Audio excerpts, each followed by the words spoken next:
19-year-old lefty Alex Eala from the Philippines could be the next big thing in pro tennis.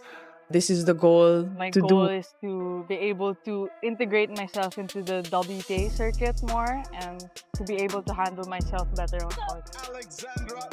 Bolted into the spotlight last month after making the semifinals at one of the biggest pro tennis tournaments in the world. Right now, as you're watching this, practice court 6 at the Indian Wells Tennis Garden has absolutely gone crazy.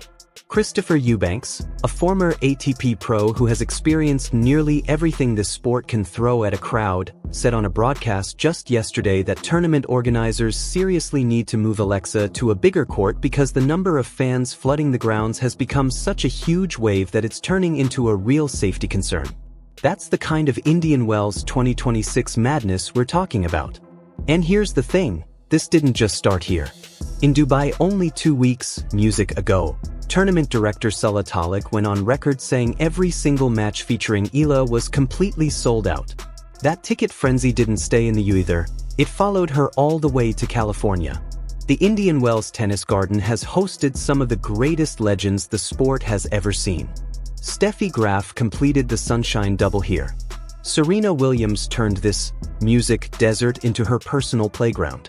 Martina Navratilova even won back-to-back women's events here at the ages of 33 and 34. And now Navratilova is watching Alexa's rise from the outside, and what she recently said about this 19-year-old on the WTA's official platform genuinely caught a lot of people by surprise. It's hard to imagine that now because we're so far removed from it that it's almost hard to say I want to be number one. Little did I know that I would, 100%. I think sports has always been on the front of social change and social progress. If Eala, can keep doing well with her tennis, who knows? The sky's the limit on the court, off the court. Is she the biggest draw in women's tennis right now in the world? And then we have a big challenger after this. It's honestly hard to believe, even at first glance. And if this is the kind of coverage you're here for, make sure you subscribe right now because this story is only getting bigger from here.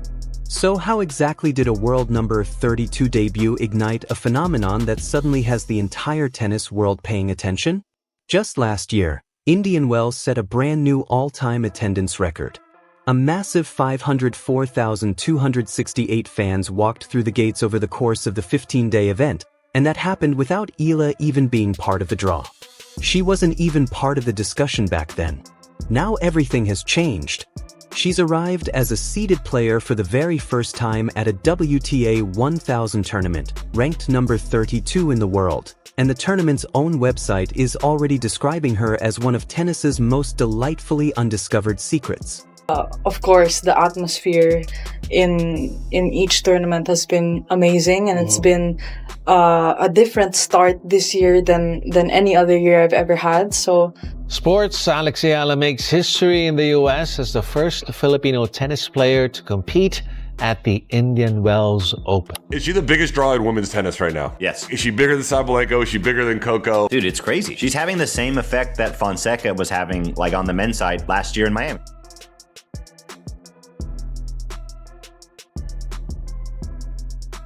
That ship has clearly sailed by now. What makes this situation even more fascinating is the geography behind it. California is home to the largest Filipino population in the entire United States, nearly 2 million people. This isn't a fan base that needs to hop on planes or travel long distances. They're already there, already organized, and already pouring into the Indian Wells Tennis Garden with an energy level the ground staff simply wasn't ready for. When Eala held her very first training session at Practice Court 6, fans were already pushing up against the fences of neighboring courts just to catch a glimpse, not of an actual match, but of a simple practice session, music, before a single competitive point had even been played. Eala advances to the Dubai WTA 1000 quarterfinals. Sheila Salaysay has that story. Hi everyone! I just wanted to come on here and thank every single one of you for your support, taking the time and effort out of your day to be there and cheer me on with the other girls. It means so much, especially at this time of the year. I couldn't thank you more, and I had such a... Broadcast analysts were talking about this live on air, and one of them raised a question that has since taken over the entire tennis conversation. Could Alex Eala already be the biggest draw in women's tennis worldwide right now at this very moment? The other analyst didn't hesitate at all.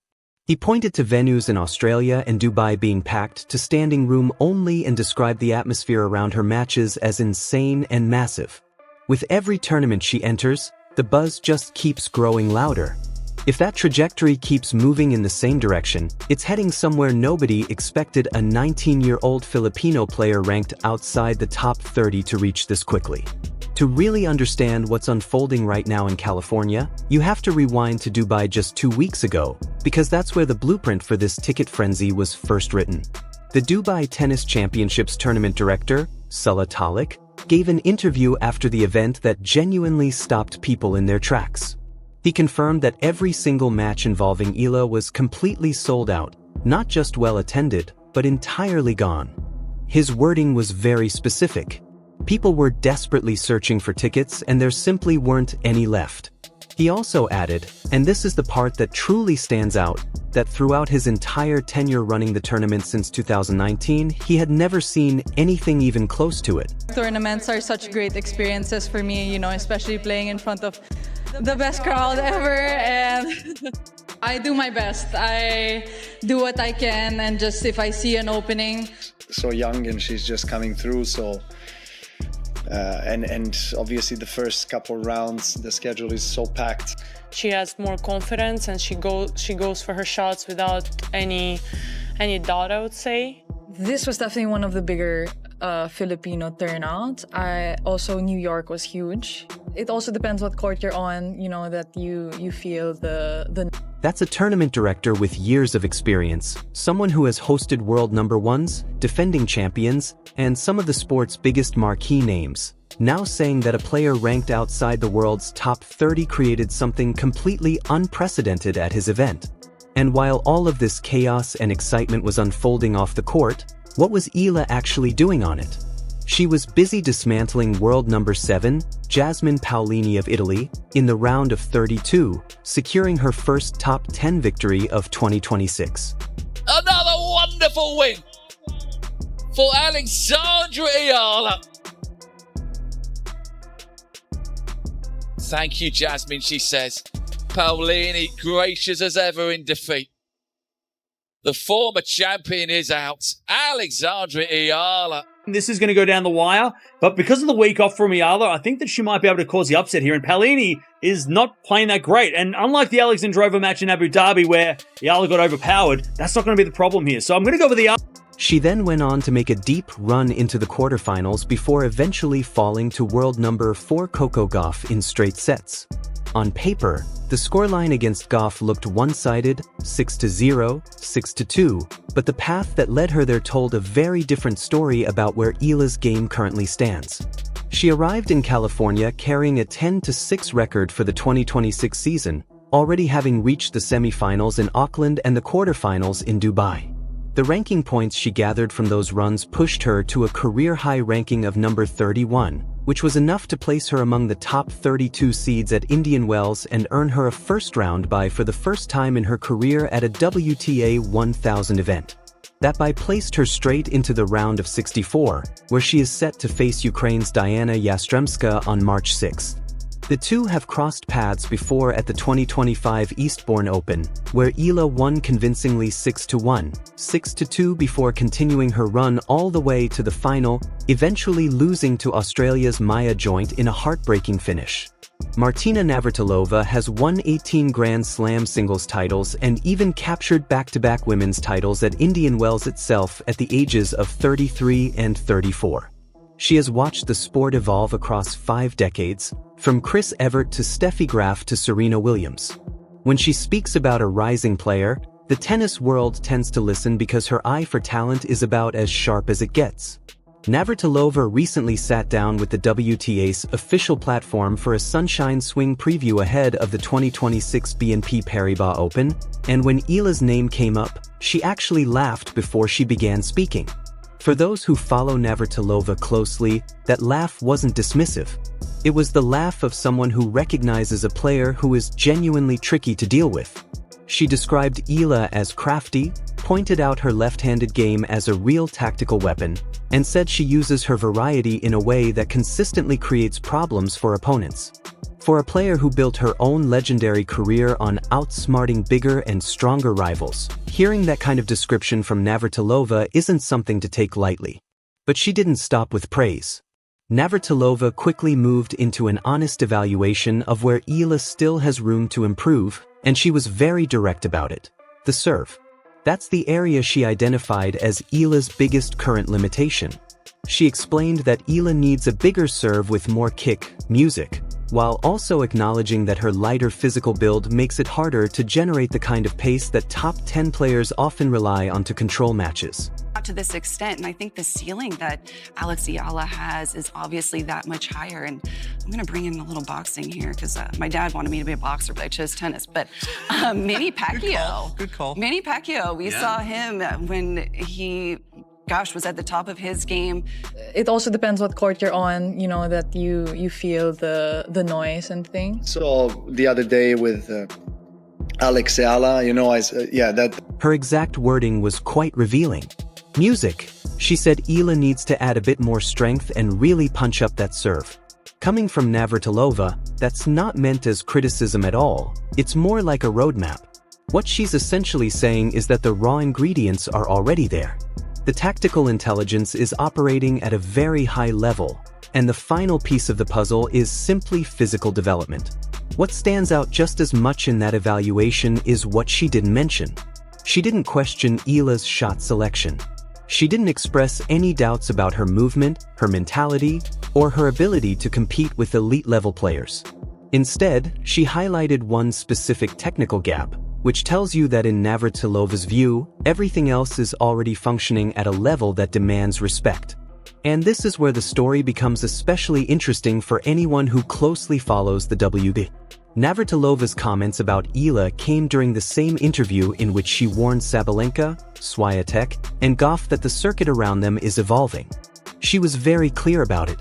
Players like Eala represent a new generation, one that plays with clarity of purpose, studies opponents tactically, and steps onto the court no longer intimidated by the sport's biggest names. I'm really happy to advance to the next round. Obviously, it's not in the way I wanted it to end.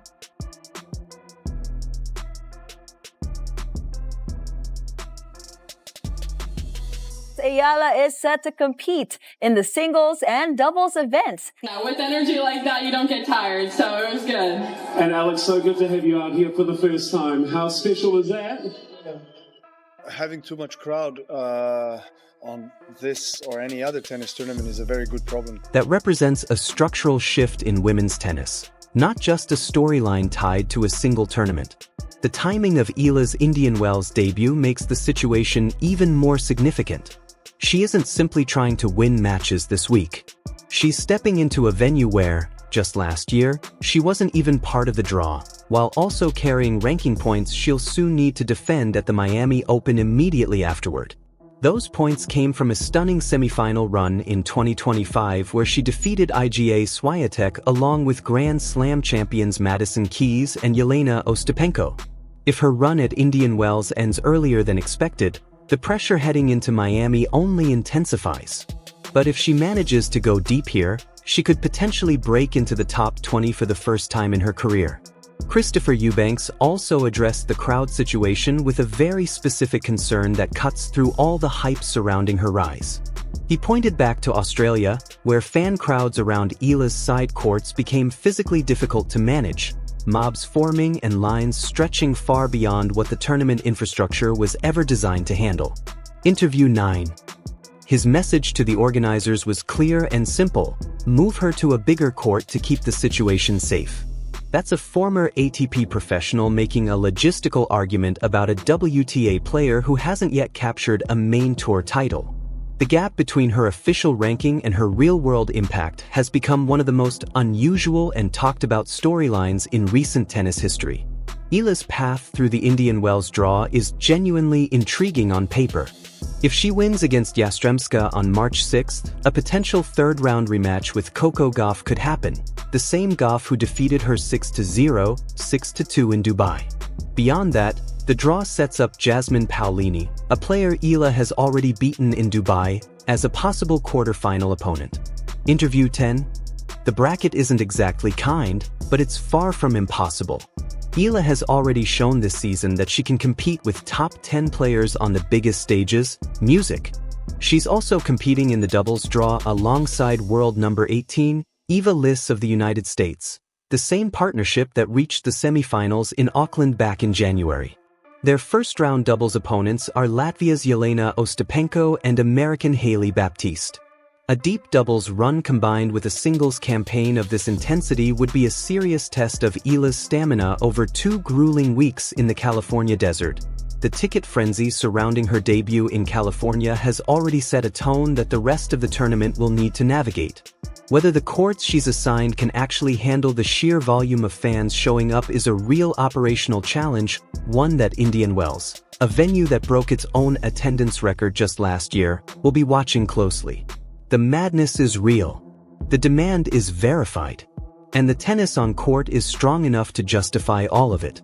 That's the full picture of what's happening with Alex Eala at Indian Wells 2026. From the sold-out stadiums in Dubai that ignited this whole phenomenon, to Martina Navratilova's evaluation that's equal parts praise and constructive challenge, to a ticket frenzy in California forcing organizers to rethink court assignments. If you've made it this far, you already know this channel covers tennis the way it deserves. Real facts, honest analysis, and perspectives that dig deeper than the surface. Hit that subscribe button right now and turn on notifications because Eala's run at Indian Wells is still unfolding, and we'll be covering Ihu.